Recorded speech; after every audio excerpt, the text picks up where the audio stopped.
This time on The Natural House, we'll visit a sustainable mountain lodge that's both a unique blend of big city styles and a net zero energy home that produces as much energy as it consumes. In our on-site segments, we'll visit interior paint designers who create home-healthy colors.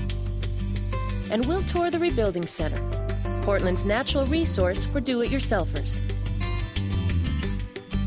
Later, we'll stop at a health-focused timber frame that celebrates the past while looking toward the future. All that and more coming up on The Natural House.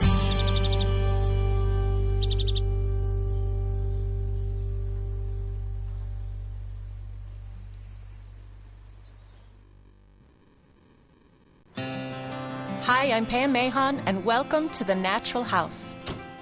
While the market for sustainable and green building products topped $6 billion this year, with more than 50 million people involved in the movement, building green, no matter where or how you choose to do it, is still an experiment in living and an adventure designed to last a lifetime. When this Portland couple decided to build their mountainside retreat, it had to be special in more ways than one. First, it had to be cutting-edge green, bring big city style to the country, and though complex in design, it had to be simple enough for easy living. So how'd they do? Let's take a look. Parkdale, Oregon is a bite-sized hamlet just south of historic Hood River. And it's where the Kelly Woodford family built their home on the northern slope of Mount Hood. What really got us going on the idea of building a house by Mount Hood was the fact that all of us in our family, my wife and I and our two boys, all like to ski. And it was our way of, finding a way to reconnect with our teenage boys.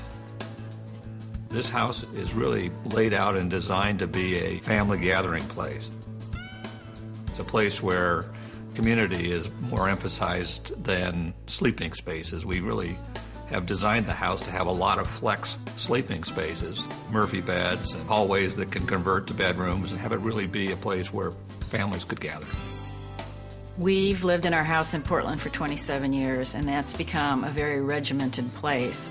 Up here, life is much more easygoing. When we were young, in our 20s, our friends would drop by, or we would drop by our friends. You never called and made a date. And I was hoping that this place would kind of recapture some of that, so that if people were up here and they drove by and they saw our car, they would feel free to stop by, and we've kind of lost that. Much of architect Liz Olberding's home plan is based on minimalist design principles and hinges on multi-use community space. The home-sealed Arctic entry is an Alaskan mudroom. Acting as an airlock, it prevents cold air from rushing in or warm air escaping the house. Just inside, the cement block family screening room puts the focus on group activities, while separate futons repurpose the area as convertible sleeping space. In daylight, a public room at the top of the stairs is a quiet retreat. At night, add a Murphy bed and Soji screens, and it's a very private bedroom. From a design perspective, we wanted the house to be minimalist, just plain simple. Kind of bulletproof, I guess, because we planned on having lots of different people stay here. So we wanted it to be a place where folks would be comfortable and not worry about the furniture or whatever.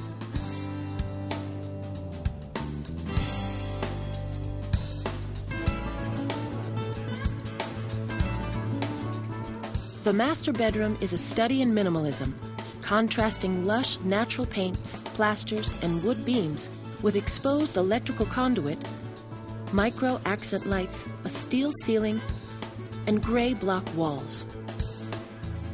Framing lumber is all FSC certified, and wood trim is reclaimed old growth from 100-year-old sinker logs rescued from the Columbia River. When we think and talk about building a house that's sustainable, a long life cycle is really important. And we think this house, the way we built it, it will last, we hope, a few hundred years. I can see people in this house 200 years from now. To me, that's sustainability in its most true sense. A distinctive showcase for alternative power, heating, and cooling mechanisms, the house is the first LEED Silver certified home on the West Coast and just one of 4 such homes in the nation. I'm a builder, and a house like this enables me to take risks that I otherwise really couldn't take with a regular client, because some of the technologies and some of the design techniques that we utilized were kind of experimental, and it was really fun to have the opportunity to take on some of those things without having to worry about anybody other than myself being unhappy with what the result might be. Walls and foundations are constructed with eco-friendly building blocks made from reclaimed wood and cement with an added layer of mineral wool insulation. The south-facing photovoltaic panels act as the home's power station, tracking the sun's movement throughout the day, then resetting after dark. The photovoltaic panels that we have is a 3 kW system. They are mounted on poles, and they track the sun during the day, so they're more efficient than a panel you might find on the roof of a house. So it was very easy for me to make the decision to put the panels in the backyard, have them be more effective in the energy that they brought into the house. A net zero energy house is one that puts as much power back onto the grid as it takes off. In the summertime, we're putting all kinds of power back onto the grid. In January, we're taking power off the grid. But in the end, we're balancing between those two and using zero net energy.